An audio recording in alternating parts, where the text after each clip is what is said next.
Radio Okapi, vous connaissez? C'est ça, vous connaissez bien. C'est chez vous, hein? Capi, oui, on a différents. De plus en plus, en tout cas.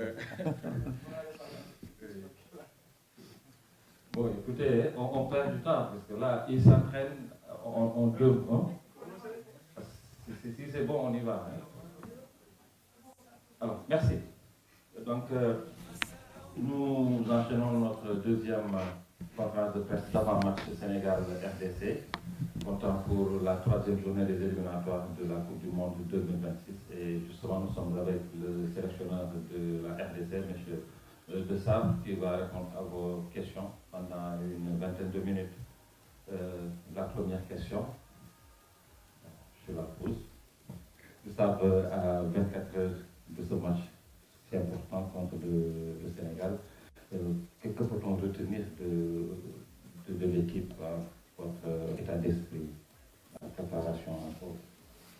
Bon, nous, la préparation, ça se passe bien, comme tout le monde, avec des dates de fin de mois de juin qui sont toujours des dates peu particulières. Mais ça se passe bien, on est content de se retrouver. On ne s'était pas retrouvé en mars, donc on a beaucoup d'énergie ensemble.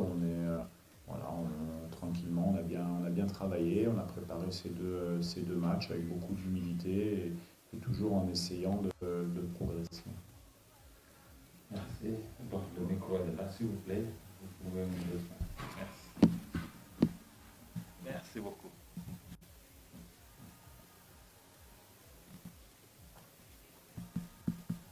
Merci. Tout à l'heure, j'avais essayé de me présenter. Il y a une Radio Sénégal RTS. Coach, bonsoir. Bonsoir. Bienvenue à Dakar. La RDC est troisième avec 3 points. Demain, il vous faut une victoire pour être premier dans ce groupe. Donc, comment allez-vous jouer demain devant l'équipe du Sénégal? Est-ce que vous êtes venu pour décrocher la victoire? Tous les matchs, on les joue pour les gagner, de toute manière. Après, ce qui est important, c'est d'être premier du groupe à la fin du 10e match.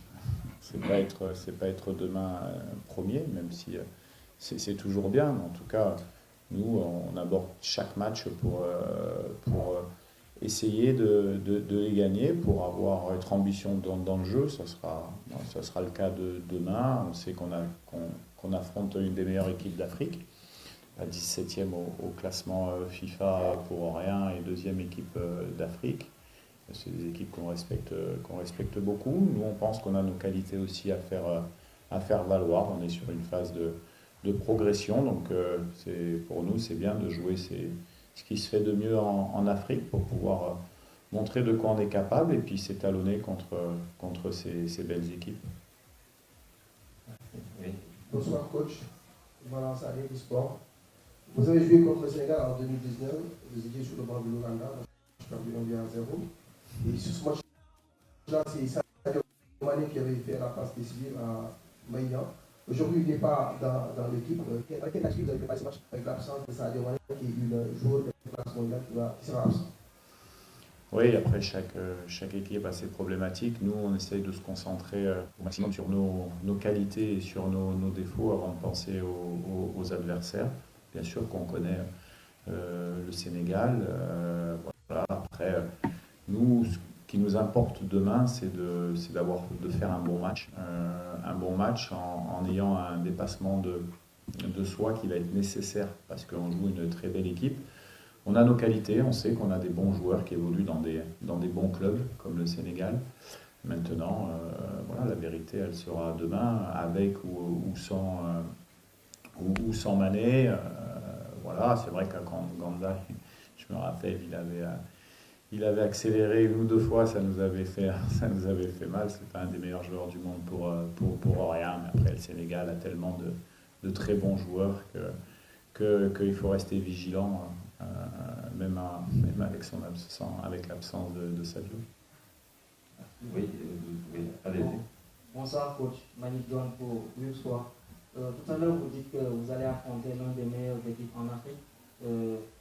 Également, forcément, vous êtes une très bonne équipe également parce que vous avez fini 4e lors de la dernière Coupe d'Afrique, donc ce qui n'est pas rien. Mais sur ce match-là, si même, quand bien évidemment on a des deux côtés Ismaël Assar, Iliman Ndiaye, Nampalys Mendy, Idrissa Gueye, des joueurs très bons techniquement. De votre côté également, vous les connaissez beaucoup mieux que moi.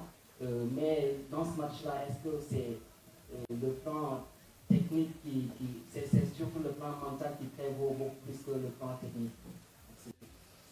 Le football, c'est tous les plans qui prévaut. Là, ce qui est sûr, c'est que ça va être un match engagé, d'un bon niveau, avec une bonne intensité, parce qu'il y a des très bons joueurs sur le terrain.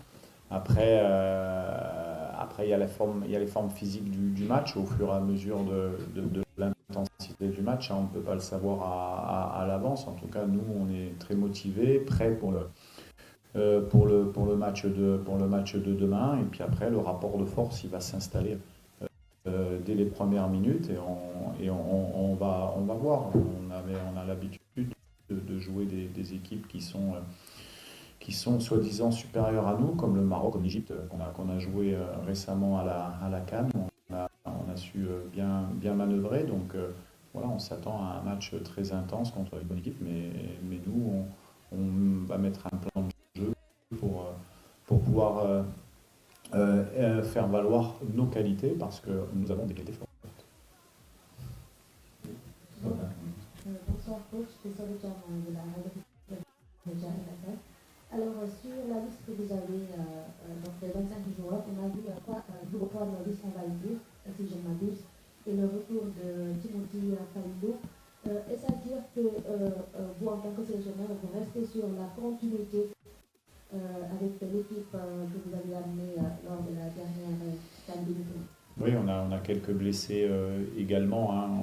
On a Cédric qui n'est pas avec nous, notre gardien également. Donc oui, quand on veut un peu de stabilité et surtout progresser dans le jeu, depuis un an, on a gagné 10 places au classement FIFA. Donc on est sur une phase de progression. Ça se fait avec un noyau. On a très peu les joueurs en sélection. Donc quand on arrive à cimenter des principes de jeu offensifs ou défensifs, il faut savoir être dans une certaine stabilité. Maintenant, on essaye toujours d'améliorer sur ce qu'on pense possible rapidement en faisant appel à de nouveaux joueurs. Vous l'avez cité, il y a Twezembe qui était formé à Manchester, qui joue à Ipswich. On a donc SND qui est le troisième meilleur buteur du Portugal qui nous rejoint. On a un jeune Noah Sadiki également, plus à 19 ans. On essaye d'anticiper aussi, de les boire, parce que c'est pas évident, mais bien sûr qu'on s'appuie sur ce qu'on sait faire, et demain il n'y aura pas de surprise de notre côté. Oui, une dernière question. Coach, je vais rebondir, excusez-moi. Sûrement vous avez vu à la vidéo l'équipe nationale du Sénégal qui joue.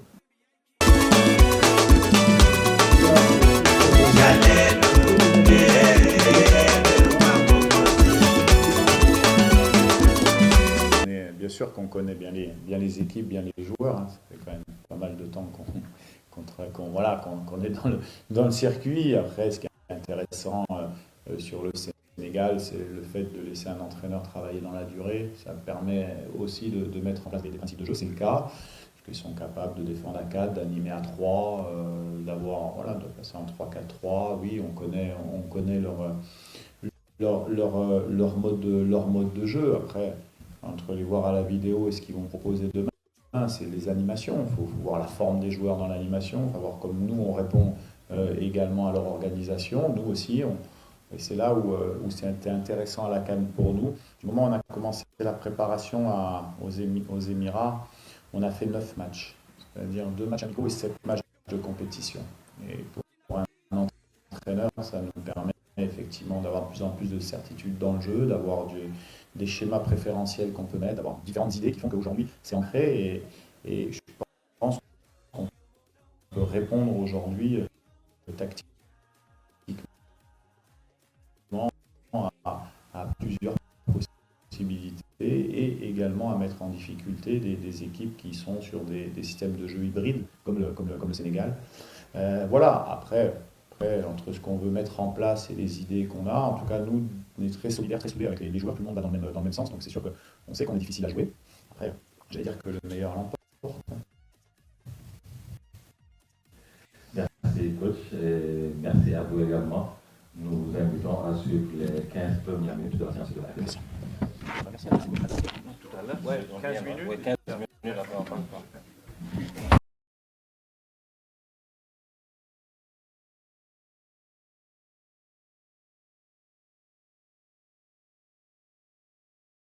Ministres. 12 ministres. Sur vos 13 ans, vous avez vu passer 12 ministres. C'est chaque année, pratiquement une moyenne d'un ministre. Est-ce que ça a aidé le bon fonctionnement ou le développement du sport quand, par exemple, pendant 13 ans, on voit passer 12 ministres? Au départ, entre 2009 et 2011, il y avait un problème. Lesquels? Les textes. Chaque ministre qui venait avant, chacun avec ses humeurs, publier des textes parfois contradictoires. Qu'est-ce qui a fait que ces textes peinent à être mis en application? Je vais vous expliquer ça. Oui. Nous arrivons à l'Assemblée nationale. Je vois un ancien ministre des Sports. Il me dit, CG Okito, les fédérations se sont regroupées. Ils nous ont contactés pour qu'on bloque cette loi. Et l'article qui disait que quand vous recevez l'argent de l'extérieur, le gouvernement doit être informé. Être informé, ça... Informé, et vous devez faire des rapports sur la gestion. C'est de l'ingérence. Non.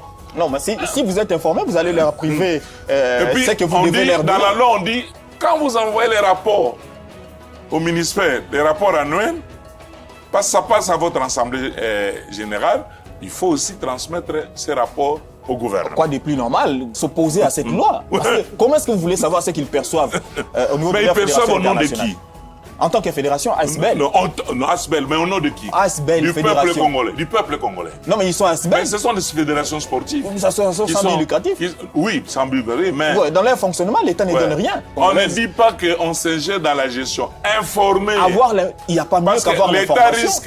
L'État risque de programmer la même chose. Non, l'État risque de couper, de réduire son financement. Ouais, bon, de toute façon, Didier Boutimbo n'a qu'à appliquer la vision du chef de l'État qui dit appliquons les résolutions et les recommandations des États généraux des sports. Allez, fidèles téléspectateurs, ce n'est qu'une virgule qu'on marque. Parce que vous avez intérêt à nous suivre dans l'autre partie de l'émission, la deuxième partie.